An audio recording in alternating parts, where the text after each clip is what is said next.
Hikayat Malin Demam merupakan hikayat yang berasal dari sastra Melayu klasik dan memiliki fungsi keindahan yang dominan sebagai cerita pelipur lara. Hikayat Malin Demam menceritakan tentang seorang laki-laki bumi yang memberisti seorang bidadari karena mencuri pakaian atau sayap terbang milik bidadari tersebut. Syahdan, pada suatu masa zaman dahulu kala, hiduplah seorang pemuda yatim piatu yang bernama Malin Demam. Dia pemuda yang rajin, giat bekerja, dan baik budinya. Setiap hari dia mengerjakan sawah dan ladang milik ibunya yang berada di pinggir hutan. Di sekitar sawah milik ibu Malin Demam itu tinggallah seorang janda tua yang bernama Mandeh Rupiah. Malin Demam sangat akrab dengan janda tua itu. Bahkan, Mandeh Rupiah telah menganggap Malin Demam sebagai anaknya sendiri. Mandeh Rupiah kerap mengirimkan makanan kepada Malin Demam ketika Malin Demam sedang menjaga tanaman padi miliknya pada malam hari. Pada suatu malam, Malin Demam kembali menjaga tanaman padi miliknya. Dia hanya seorang diri di tengah sawah. Dia merasa sangat haus. Malin Demam segera ke pondok Mandeh Rupiah untuk meminta air minum. Belum juga Malin Demam sampai di pondok Mandeh Rupiah, Malin Demam mendengar suara beberapa perempuan di belakang pondok Mandeh Rupiah.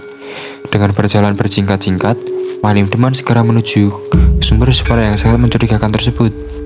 Terpelanjatlah Malin Demam ketika melihat 7 bidadari tengah mandi di kolam yang terletak di belakang pondok Mandeh Rupiah. Malin Demam sangat terpesona melihat kecantikan 7 bidadari itu ketika wajah mereka terkena sinar rembulan yang tengah purnama. Malin Demam juga melihat 7 selendang tergeletak di dekat kolam itu. Malin Demam mereka 7 selendang itu digunakan para bidadari untuk terbang dari kayangan ke kolam itu. Maka dengan berjalan mengendap-endap, dia mendekati 7 selendang itu dan mengambil salah satu selendang. Segera disembunyikan selendang itu dan dia kembali mengintip 7 bidadari yang tetap mandi tersebut. Menjelang waktu pagi datang, 7 bidadari itu berniat kembali ke kayangan. Salah satu bidadari, yakni bidadari bungsu, tidak dapat menemukan selendangnya. 6 kakaknya telah berusaha turut membantu mencari selendang itu. Namun hingga menjelang fajar, selendang itu milik bidadari bungsu tetap tidak ditemukan.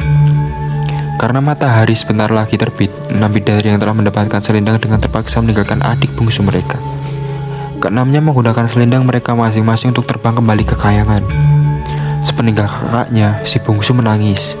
Dia ketakutan dan untuk tinggal di bumi. Kemudian datanglah Malin Demam lantas mendekati dan menghibur si bidadari bungsu.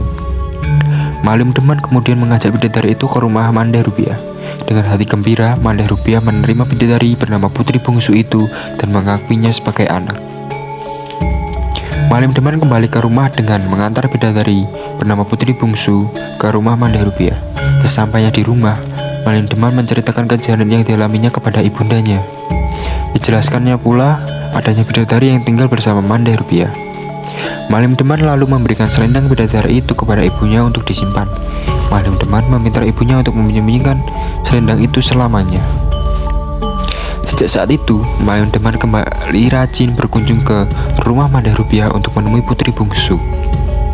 Malin Demam dan Putri Bungsu mulai saling jatuh cinta dan keduanya lantas menikah.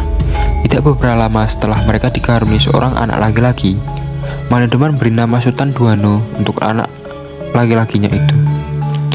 Putri Bungsu semula sangat bahagia bersuamikan Malin Demam.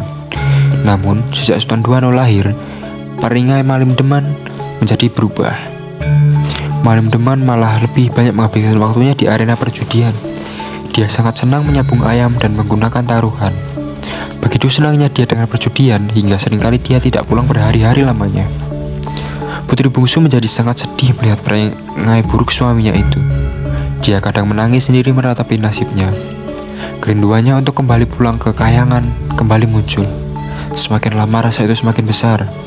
Hingga pada suatu saat dia menemukan selendang miliknya di rumah ibu Malin Demam. Dia berpura-pura hendak menjemur selendang itu. Seketika dia membawa selendang itu ke rumahnya. Putri Bungsu kemudian menemui Bujang Karim, pegawai Malin Demam.